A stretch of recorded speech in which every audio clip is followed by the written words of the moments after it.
दोस्तों, बैंगलोर को आज हम इंडिया की सिलिकॉन वैली के नाम से जानते हैं, जहां के स्टार्टअप्स आज दुनिया भर में धूम मचा रहे हैं। इस साल की रिपोर्ट्स के हिसाब से बैंगलोर में स्टार्टअप्स को मिलने वाली टोटल फंडिंग 1.3 लाख करोड़ को भी पार कर गई थी, जो कि चीन के बीजिंग और शंघाई के आंकड़ों से लगभग दोगुनी है।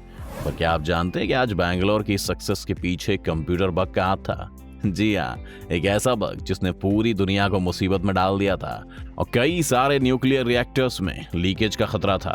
वहीं बैंगलोर ने इसे आपदा से अवसर में बदल दिया। क्या है पूरी कहानी और कैसे बना बैंगलोर इंडिया की सिलिकॉन वैली, आइए जानते हैं आज की इस वीडियो में।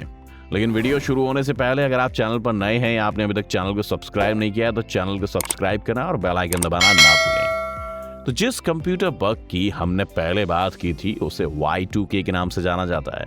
Y2K यानी सन 2000 का साल। हमारी छोटी सी लापरवाही कितनी भारी पड़ सकती है, इसका सबसे अच्छा उदाहरण है साल 2000। उस जमाने में मेमोरी बचाने के लिए प्रोग्रामर्स ने साल को 4 डिजिट जैसे 1922 की जगह 2 डिजिट्स यानी 22 लिखना शुरू कर दिया था। जब 1999 का साल आया तो अचानक से दुनिया भर को डर सताने लगा कि कहीं अगले साल जब सन 2000 आएगा तो कंप्यूटर इसे सन 1900 ना समझ ले।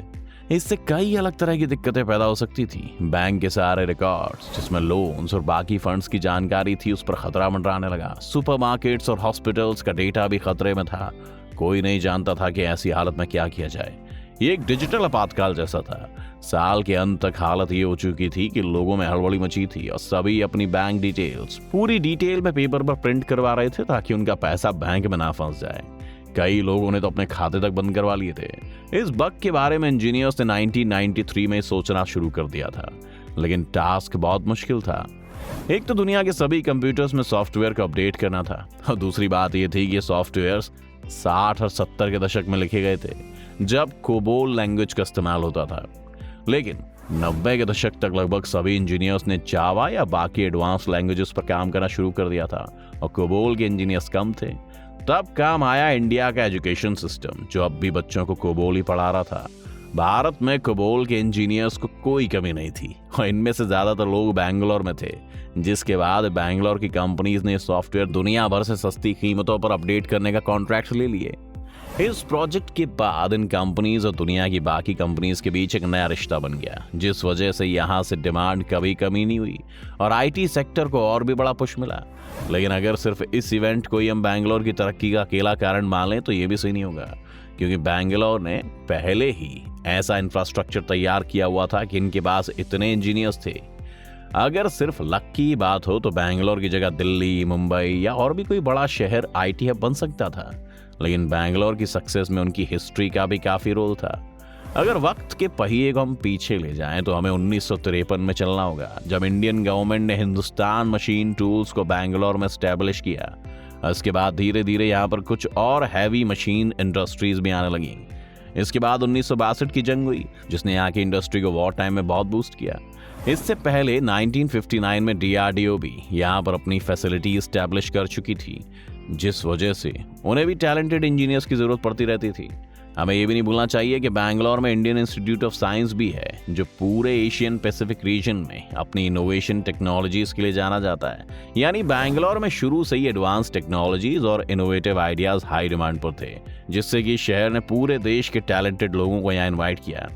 अगर बैंगलोर की सक्सेस की बात करनी है तो हमें एक और इंसान का नाम यहाँ पर जोड़ना होगा, और इस इंसान का नाम था रामकृष्ण बलिगा, जो कि उस वक्त भारत इलेक्ट्रॉनिक्स लिमिटेड की रेडार डिवीजन के डिप्टी मैनेजर जनरल थे। और उन्होंने ही बैंगलोर को इंडिया की सिलिकॉन वैली बनाने का सपना देखा था। लेकिन अकेला आदमी क्या ही कर सकता है। लेकिन बैंगलोर की किस्मत उस वक्त अच्छी थी, क्योंकि जब रामकृष्ण ने ये प्लान तब के कर्नाटका के CM देवराज अरस को प्रेजेंट किया तो उन्होंने रामकृष्ण को पूरा सपोर्ट दिया। 1997 में उन्हें Karnataka state electronics development corporation का हेड बना दिया गया था। इससे पहले तक वो बैंगलोर में एक इलेक्ट्रॉनिक सिटी बनाने का सपना देख चुके थे, जिसके लिए 1978 में 332 एकड़ जमीन ली गई थी। बाद में इंडिया का पहला इलेक्ट्रॉनिक IT पार्क बना। 1980 तक यहाँ पर काफी सारी कंपनीज आने लगी थी और 1985 में इंटरनेशनल फर्म टेक्सास इंस्ट्रूमेंट्स ने भी अपना बेस बैंगलोर में सेटअप कर लिया था। 1985 में इंडिया अपनी इलेक्ट्रॉनिक पॉलिसी लाया था और एक साल पहले कंप्यूटर पॉलिसी को भी सरकार ने लॉन्च किया था। 1986 में सॉफ्टवेयर पॉलिसी भी इम्प्लीमेंट कर दी गई और बैंगलोर के बढ़ते हुए इंफ्रास्ट्रक्चर को धीरे धीरे बदलते हुए भारत की पॉलिसीज का भी सपोर्ट मिलने लगा। इसीलिए जब Y2K बग कुछ सालों बाद एक बड़ी प्रॉब्लम बन गया तो बैंगलोर इसके लिए पूरी तरह से तैयार था। जहां Y2K से पहले इंडिया का IT एक्सपोर्ट GDP में सिर्फ 1.2% का कंट्रीब्यूशन करता था, वहीं Y2K प्रॉब्लम सॉल्व करने के बाद हमारा एक्सपोर्ट बढ़कर 7.7% का हो गया था।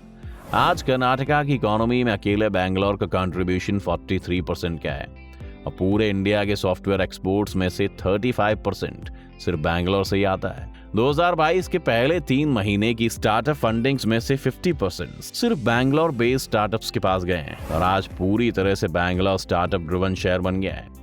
आज जितने भी सक्सेसफुल स्टार्टअप्स आप देख रहे हैं, चाहे वो जोमेटो हो या कोई और, इन सभी की शुरुआत बैंगलोर से ही हुई है और यहीं के कल्चर को एब्जॉर्ब करते हुए आगे बढ़ रहे हैं। लेकिन अब ऐसा लग रहा है कि ये सपना कभी भी टूट सकता है। अगर आप देखें तो बैंगलोर की सक्सेस का राज उनका कंपेटिटिव एनवायरनमेंट और इंफ्रास्ट्रक्चर था। आज भी बैंगलोर में टेक इंफ्रास्ट्रक्चर तो है, लेकिन फिजिकल इंफ्रास्ट्रक्चर जैसे रोड्स और अफोर्डेबल घर एक बड़ी समस्या बन गए हैं। बैंगलोर की सक्सेस के कारण सिर्फ 2010 से 2020 के बीच में करीब 50 लाख लोगों ने बैंगलोर में कदम रखा है, जिस वजह से वहां पर ट्रैफिक जैम में 2-2 घंटे फंसे रहना बिल्कुल आम सी बात हो गई है। बैंगलोर में बहुत सी जगहें आपको अंडर कंस्ट्रक्शन मिलेंगी और इस बढ़ती हुई पॉपुलेशन को ध्यान में रखते हुए जो नए हाईवेज भी बनाए जा रहे हैं, उनके बनने तक भी रोड्स और ज्यादा बिजी रहने वाली है और ये सभी चीजें कंपनीज को बैंगलोर से बाहर मूव करने के लिए मजबूर कर सकती हैं। अगर बैंगलोर इस समस्या से निपट पाता है तो बैंगलोर के पास काफी बड़ी एडवांटेज है।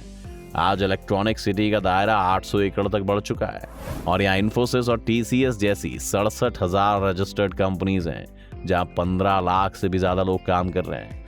लेकिन बैंगलोर के सामने चैलेंजेस है उनका इंफ्रास्ट्रक्चर और दूसरा हैदराबाद जैसा शहर जो धीरे धीरे बैंगलोर के मॉडल को ही और ज्यादा रिफाइन करके आगे बढ़ रहा है। और वहाँ की गवर्नमेंट पॉलिसीज के कारण हम आने वाले वक्त में बहुत सारी कंपनीज और नए स्टार्टअप्स को वहाँ मूव करते हुए देख सकते हैं। क्या आप हैदराबाद के राइज पर भी एक अलग से वीडियो चाहते हैं? आप चाहें तो हमें कमेंट करके बता सकते हैं। उम्मीद है ये वीडियो देखकर आपको काफी कुछ जानने को मिला होगा। अगर आपको ये वीडियो पसंद आया तो वीडियो को लाइक करें और अगर आप चैनल पर नए हैं, आपने अभी तक चैनल को सब्सक्राइब नहीं किया है तो चैनल को सब्सक्राइब करना और बेल आइकन दबाना ना भूलें।